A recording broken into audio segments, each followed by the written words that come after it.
Hello and welcome. मैं आपकी host और गाइड तपस्या आज फिर हाजिर हूँ एक नई वीडियो के साथ। इस वीडियो में हम सब अपनी बेसिक एक बहुत बड़ी प्रॉब्लम को जो है वो सॉल्व करने की कोशिश करेंगे और वो है राइट प्रोनाउंसिएशन, कि हम जो है वो एक सही प्रोनाउंसिएशन क्यों नहीं कर पाते इंग्लिश में। देखा जाए तो हम इंग्लिश लैंग्वेज को अपनी सेकेंड लैंग्वेज की तरह सीख रहे होते हैं और ये हम हमेशा सीखने की कोशिश करते हैं एक सर्टेन एज के बाद। तो सबसे पहले ये समझते हैं कि हम सही साउंड्स निकाल क्यों नहीं पाते। सही प्रोनाउंसिएशन करने के लिए इंग्लिश लैंग्वेज की जो साउंड्स है वो हमें कभी पता क्यों नहीं होती हैं, क्योंकि हमें ऑलरेडी एक लैंग्वेज आती होती है जिसमें वो लैंग्वेज की साउंड मिसिंग होती है, जिसकी वजह से हमारे लिए ये डिफिकल्ट हो जाता है उन साउंड्स को समझना और उन साउंड का डिफरेंशिएट कर पाना। और इंग्लिश एक ऐसी लैंग्वेज है जिसमें बहुत सारी सिमिलर प्रोनाउंसिएशंस है, सिमिलर साउंड्स है, जिसकी वजह से हम जो है वो कंफ्यूज हो जाते हैं कि बेसिकली वर्ड चल क्या रहा है और उस वर्ड की साउंड क्या आ रही है। जैसे कि एग्जांपल से समझते हैं, sheep, ship,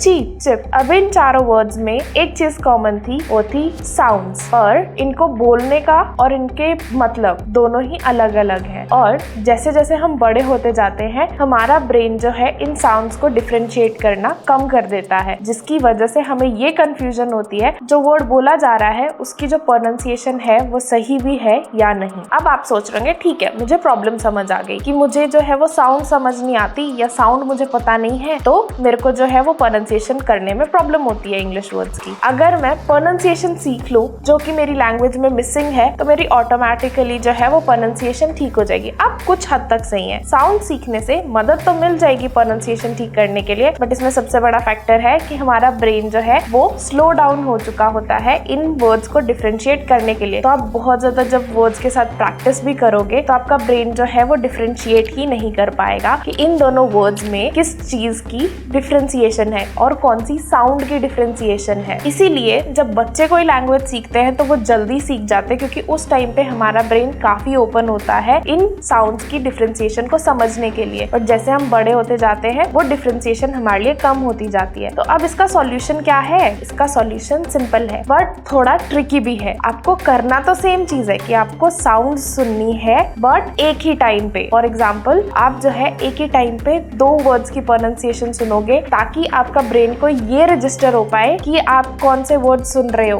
so for example जैसे कि मैंने वीडियो में पहले भी दिया, शीप और शिप, इनको आपको एक टाइम पे सुनना है सो दैट कि आपका जो ब्रेन है इन दोनों में कहाँ पे डिफरेंस आ रहा है वो समझ सके। और साथ में आपको इनको अपनी स्क्रीन के ऊपर भी रखना है ताकि आप दोनों वर्ड्स को डिफरेंशिएट कर सको उनके स्पेलिंग के साथ। और धीरे धीरे जब आप इस पे प्रैक्टिस करते रहोगे एक टाइम पे आपका ब्रेन जो है वो रजिस्टर करना शुरू कर देगा कि इन वर्ड्स की प्रोनाउंसिएशन कैसे है। अब आप सोच रहे होंगे कि ये करना कैसे है, ये तो बता दिया कि ये करना है, पर करना कैसे है। इसके लिए एक बहुत अच्छी ऐप है जो हमारे प्ले स्टोर पे अवेलेबल है, जिसका नाम है IPA, इंटरनेशनल फोनेटिक अल्फाबेट। अब ये जो ऐप है इसमें पूरे सारे साउंड्स हैं, 44 साउंड्स जो कि 26 अल्फाबेट्स देते हैं। जब आप इस ऐप को इंस्टॉल करके इस पे प्रैक्टिस करना शुरू करोगे तो आपको धीरे धीरे आपकी जो प्रोनाउंसिएशन है उसमें इम्प्रूवमेंट दिखना शुरू हो जाएगा। आज की वीडियो के लिए इतना ही। मैं आपसे मिलूंगी एक नई वीडियो में, तब तक के लिए आप चैनल को सब्सक्राइब कर लीजिए और बेल आइकन प्रेस कर दीजिए। वीडियो को लाइक शेयर करके